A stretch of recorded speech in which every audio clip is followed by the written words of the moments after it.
आप किसी भी शहर के एक शख्स को ये नहीं कह सकते यार तुम ये काम नहीं करो, ये काम करो, तुम जो है ये दुकान नहीं लगाओ, किसी और चीज़ दुकान लगाओ। तो इसी तरीके से किसान को भी अगर अट्रैक्शन होगी तो लगाएगा। तो इसीलिए पीपल्स पार्टी की हुकूमत सिंध ने ये हमेशा गंदम की सपोर्ट प्राइस दी। प्रेसिडेंट आसिफ अली जरदारी साहब जब 2008 में सदर बने, उससे पहले पाकिस्तान गंदम इंपोर्ट करता था।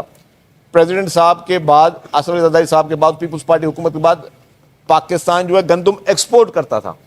तो हम क्यों नहीं जो सब्सिडी हम किसी गैर मुल्की किसान को दें, क्यों ना वो सब्सिडी हम अपने किसान को दें?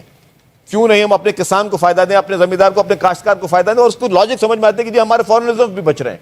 अब मुझे बताएं, अगर लास्ट टाइम जो भी डिसीजन था आपने किसी के कहने पर भी किया, उसका नुकसान क्या हुआ? उसका नुकसान ये हुआ कि आपका किसान, आपके पास गंदम की शॉर्टेज शुरू हो गई है और उसके बाद आपके पास जो है आप इंपोर्ट करनी पड़ी आपको, और आप अपना ज़र मुबादला वेस्ट कर रहे हो।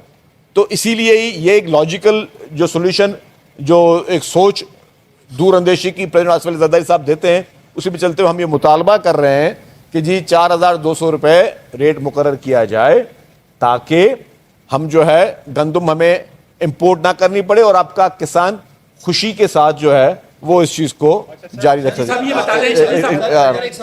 सर, आप ट्रांसपोर्ट के निज़ाम को यकीनी तौर पे बहुत अच्छा बनाने की कोशिश कर रहे हैं, लेकिन सर दूसरी तरफ जो शहर में रिक्शा वाले हैं, इसके साथ साथ जो ऑनलाइन टैक्सी सर्विसेज हैं, सर 1-1 किलोमीटर के 300 रुपए जो है चार्ज कर रहे हैं शहरियों से। इनको रेगुलराइज करने, बहुत अच्छा आपने सवाल किया, इनको आप किस तरीके से? ये बहुत अच्छा सवाल किया आपने। कहा कि टैक्सी वाले जो है यहाँ पे, एक तो सरकारी टैक्सी नहीं है पाकिस्तान में कोई, ये आपकी प्राइवेट कंपनीज हैं और बहुत हैवी चार्जेस कर रहे हैं। आज भी आप एयरपोर्ट से अगर शहर के किसी भी तरफ जाओ तो 2-2.5 हज़ार, 3 हज़ार, 4 हज़ार, 5 हज़ार, 6 हज़ार तक भी लोग चार्ज कर रहे हैं। इसीलिए हुकूमत सिंध टैक्सी सर्विस अपनी लेके आ रही है, जो कि इंशाल्लाह ताला मेरी उम्मीद है कि अगले 2 माह में आ जाए और वो टैक्सी सर्विस शुरू हो जाएगी। तो फिर सरकार रेट्स को रेगुलेट करेगी और उससे लोगों को इतनी महंगी चीज़ें नहीं पड़ेंगी। इसलिए हम ईवी टैक्सीज भी लेके आ रहे हैं। हुकूमत की एक सोच है, हुकूमत का प्लान ये है कि मोटरसाइकिल चले तो ईवी चले, बस चले तो ईवी चले, गाड़ी चले तो ईवी चले। उससे आपकी जो पॉल्यूशन है, जो पैदल चलने वाले को तकलीफ दे रही है, वो ख़त्म होती है। आप अपनी जो है वो आपके माहौल आपका बेहतर होता है और उसके बाद फिर आप अपने मुल्क के लिए कार्बन क्रेडिट्स भी जो है वो क्लेम कर सकते हैं। तो ये सारे उसके प्लान। हाँ जी, शरीफ साहब ये बता दें कि अफगान महाजरीन की बस्तियों को खाली तो किया जा रहा है, करोड़ों अरबों की ज़मीनें हैं, लेकिन वो जैसे जैसे खाली होते जा रहे हैं कब्जागीर आके वहाँ कब्जा कर रहे हैं। हुकूमत सिंध का क्या प्लान है, उन ज़मीनों को किस तरह महफूज बनाएगी और किस तरह? देखिए जी, 2 चीज़ें हैं ना, जितने भी अफगान मुहाजिरीन हैं या कोई भी इलीगल इमिग्रेंट है, उसको तो किसी सूरत में रहना ही नहीं चाहिए। पूरी दुनिया का एक थंब रूल है कि अगर आप किसी भी शहर वीज़ा लेके भी जाते हैं और अगर आपका वीज़ा जो है वो ख़त्म भी हो जाता है तो आपको वापस आना होता है, वरना लोग आपको डिपोर्ट करते हैं।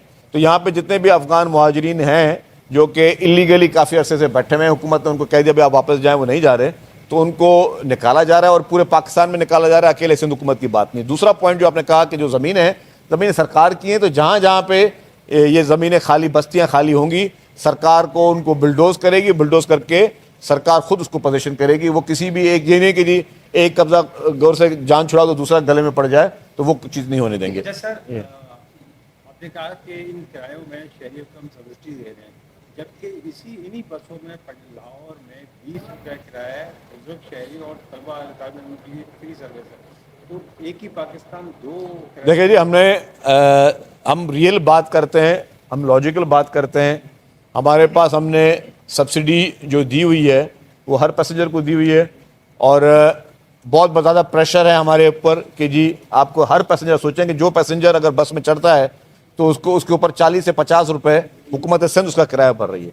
तो डेली का अगर आप देखेंगे कराची में पीपल्स बस सर्विस में 1.5 लाख से ऊपर लोग जो हैं वो सफ़र कर रहे हैं। हमारी जो सिर्फ ये हमारी BRTs हैं, सिर्फ एक BRT में 83-85,000 लोग सफ़र कर रहे हैं, दूसरी BRT में हमारे पास 15-20 हज़ार लोग वहाँ सफ़र कर रहे हैं। तो अगर हमारे पास आप देखें लाखों लोग डेली सफ़र कर रहे हैं, उनको लाखों लोगों को डेली की बुना पर जो है हुकूमत सब्सिडी दे रही है, तो इससे बड़ी और अवामी खिदमत क्या होती है? अवामी हुकूमतें होती ही इसीलिए हैं कि वो अवाम को सहूलत दें, और उसके लिए हुकूमत अपने कंधों पे वो बोझ लेकर वो सब्सिडी दे रही है, ताकि आपका पैसेंजर जो है, जो मजदूर है, जो काम करने जा रहा है, जो कोई मुसाफिर है, उसके ऊपर कोई तकलीफ ना आए। सर पीपल्स बस सर्विस के हवाले से आपने कही बहुत अच्छी सर्विस है, उसके बारे में बताइएगा कि दीगर शहरों में भी वो चलती हैं, मगर यहाँ कराची में इतने साल हो गए उसके स्टॉप्स नहीं बने अभी तक, वो जहाँ मर्जी आए रुक जाते हैं, और ग्रीन लाइन के हवाले से काफ़ी लोग शिकायत कर रहे हैं कि उनमें एसी बंद हो जाता है। तो ये देखिए जी, हमने इसके लिए शिकायती सेल बनाया हुआ है। ये जितने आपको यहाँ पे लोग नजर आ रहे हैं, इन सब के पास आपको इंटरकॉम और फोन नजर आ रहे हैं। जहाँ पे किसी भी पैसेंजर को शिकायत है, जरूर शिकायतें होंगी, मैं नहीं बोलता कि बिल्कुल 100% कोई चीज़ परफेक्शन पे चल रही होती है, शिकायतें हर जगह पे होती है। तो उसके लिए हमने ये शिकायती सेल बनाए हुए हैं।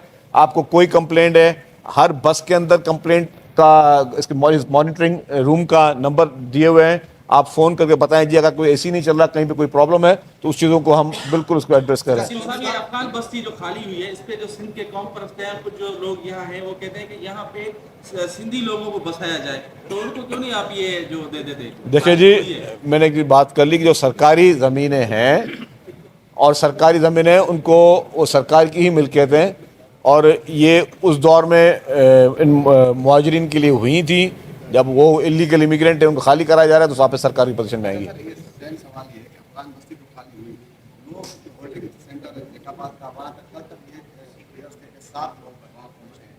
ये है कि सिंध के मुख्तलिफ शहरों में यहाँ से गेट हैं, कोचड़ी, जैकाबाद, मुख्तलिफ शहरों में जाके बॉर्डर और नहीं, देखिए जी, इसके लिए एक सिस्टम बनाया हुआ है और फेडरल गवर्नमेंट के इदारे जो है इस पर वो काम कर रहे हैं। यहाँ से पुलिस गिरफ्तार करती है उनको और उनको हवाले करती है, फिर वो उसको डिपोर्ट किया जाता है। डिपोर्ट के भी मैकेनिज्म जो हैं वो सारे बनाए गए हैं। Thank you. Last question. शेख मोहतरमा बेनज़ीर भुट्टो ने वुमेन पुलिस स्टेशन कायम किए, बैंक भी कायम किया। अब वफाकी हुकूमत ने वो बैंक जो है वो प्राइवेट करने के हवाले से पूल में डाल दिया। क्या समझते हैं इस तरह के मंसूबे जिस तरह आप लाते हैं कि वो बहाना बनाकर दोबारा उनको प्राइवेटाइज करते हैं, तो ये मंसूबे फिर आवाम के लिए बेफायदा हो जाते हैं? देखिए जी, पाकिस्तान पीपल्स पार्टी ने हमेशा वुमेन एम्पावरमेंट की बात की और हमारी कोशिश यही होती है कि वो इदारे अच्छे इदारे बनाए जाएं और अच्छे इदारे कंटिन्यू करें। मैं आखिर में एक बार फिर सारे जितने भी हमारे सिंध भर की हिंदू बिरादरी है उनको दिल की गहराइयों से जो है वो दिवाली की बहुत बहुत मुबारक हो और हैप्पी दिवाली। सिंध पूरा पाकिस्तान जो है वो माइनॉरिटीज़ के लिए सेफेस्ट कंट्री है। हमारे पास कभी ये फ़र्क नहीं रखा जाता, हम अपने हिंदू बिरादरी की हम हिंदू बिरादरी की दिवालियाँ हों, होली हो, या हमारे क्रिश्चियन बिरादरी के जो हमारे क्रिसमस होते हैं, उनको हम उनके साथ सारे जितने भी हम मुसलमान भाई बहन हैं उनके साथ सेलिब्रेट करते हैं। इसी तरीके से हमारी अक़लियती बिरादरी जो भी है वो भी हमारी ईद और हमारे त्यौहार जो है वो मिलकर मनाते हैं। और ख़ुसूसी तौर पे पूरे पाकिस्तान में मैं कहता हूँ कि ये बहुत अच्छा रवादारी का मैसेज है। और सिंध में ख़ुसूसी तौर पर क्योंकि अक़लियती बिरादरी बहुत है, तो वहाँ पे जो हमारे कल्चर हैं, हमारे नॉर्म्स हैं, वो बहुत ज़्यादा जो है वो एक जैसे हैं। तो एक दफ़ा फिर मैं पूरी दुनिया की हिंदू बिरादरी को दिवाली मुबारक और ख़ुसूसी तौर पर पाकिस्तान की हिंदू बिरादरी को मैं दिल की गहराइयों से पाकिस्तान पीपल्स पार्टी की जानिब से मुबारकबाद पेश करता हूँ। Thank you. कराची में वज़ीर इत्तला सिंध शर्जील इनाम मेमन मीडिया टॉक कर रहे थे। उनका ये कहना था कि हम ख़वातीन को बाइख्तियार